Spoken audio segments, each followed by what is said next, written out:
One of the qualities about Skidmore that attracts both faculty, students, and I think staff too, is our motto, Creative Thought Matters.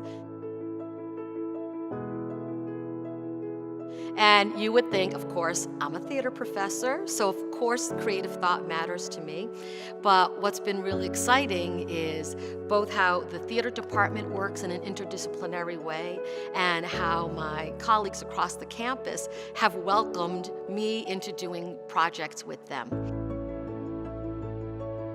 So one thing I had never done before coming to Skidmore was to combine teaching in a museum setting with theater.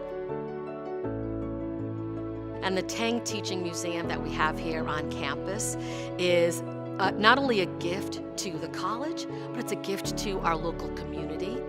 And one way that I can supplement and enrich teaching for my students is to find ways to intersect and model interdisciplinary work by working with the Tang Teaching Museum.